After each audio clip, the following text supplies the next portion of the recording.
bir gümüş kazaziye ustasıyım. Gümüş kazaziye bu bir sanattır.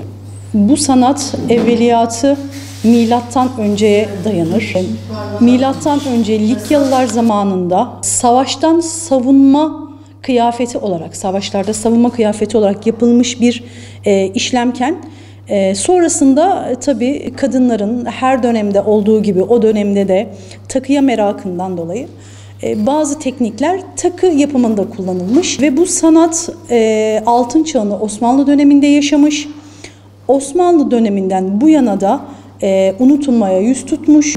Bizler ve bizim gibi olanlarla birlikte günümüze kadar getirilmiş bir sanattır. Bu sanat gümüş, bakır ve altın tellerle meydana gelir. Tellerimiz 0,08 milim kalınlığında olup pamuk iplerin üzerine sarılarak şu şekli alıyor. Bu telin adına biz kazaziye teli diyoruz. Bu telle elimizdeki işte biz dediğimiz aparatın üzerine sürgü dediğimiz şu sürgüleri bu aparatın üzerinde yaparak ürünler oluşturuyoruz. Onun yanı sıra daha kalın mikronlu tellerle oluşturduğumuz, şöyle burgu tellerle oluşturmuş olduğumuz şu şekilde biraz daha kuyumcu vitrinlerinde görebileceğiniz modeller çalışıyoruz. Bu Trabzon hasırı dediğimiz tekniktir. Bu teknik zaten adıyla da döneme damgasını vurmuş bir tekniktir. Trabzon hasırı. Bu takılarımızı oluşturuyoruz. Bizim bu takılara olan ilgimiz işte gümüş tellerle ve altın tellerle birleşip üzerine taşlarla, kristallerle birleştirerek ortaya çıkardığımız ürünlerimiz. İşletme mezunuyum. Tamamen hobi amaçlı dikkatimi çekmişti bu iş. Sonrasında hikayesinin oluşu beni cezbetti, doğrusu öyle söyleyeyim. Ve dedim ki yani ben bir iş yapıyorsam bence böyle bir iş yapmalıyım. Yani hikayesi olmalı, işleri yaparken beni o dönemlere götürmeli ve sonrasında hayal dünyamda tasarladığım şeylerle birleştirmeliyim ben bu işi ve bu benim tam aradığım bir işti aslında. Hayal ediyorum, düşünüyorum, tellerle birleştiriyorum ve ortaya tasarım takılar çıkıyor.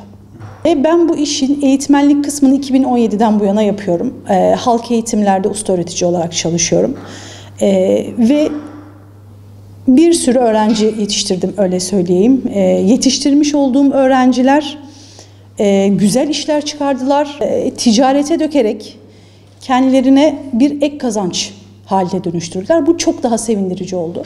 Ve bu işte ilerleyip eğitmenlik yapmak isteyen öğrencilerim de oldu ki hakeza yaptılar da eğitmenlik de yapıyorlar. O da benim için ayrı bir gurur. Şu an ilgi var mı? Var. Özellikle gençlerin çok ilgisi var. Kazaziye takıları takmayı seviyorlar öncelikle. Çünkü bu bir sanat. Yani normal bir takı değil. Yani dışarıdan hazır alabileceğiniz bir takı değil. Tamamıyla el işi. Ve son yıllarda gençlerimiz gerçekten el emeğine dikkat çekmek için kazaziye ürünler tercih ediyorlar kullanmak için. Özellikle koleksiyoner, yani tesbih koleksiyonerleri önemli ve özel gördükleri tesbihlerin uçlarına gümüş kazaziye ile yapılmış tesbih uçları istiyorlar. Yani bunların hem bir piyasası var hem de hayranları var. Bir kere her iş sevilerek yapılırsa güzel işler çıkıyor. Ben çok seviyorum tellerle uğraşmayı, onları hayalimdeki takılara dönüştürmeyi. Bu güzel bir şey ve inanın birçok insan içindeki cevheri henüz keşfetmemiş oluyor bize geldiğinde. Daha fazla kurs açmalılar. Çünkü çok daha fazla kişiye dokunmalıyız. Unutulmaya yüz tutmuş bir sanat ve sadece tek bir bölgeye ait bir sanat olmadığını ve ülkenin her şehrinde bunun öğretilmesinin gerektiğini düşünüyorum ben.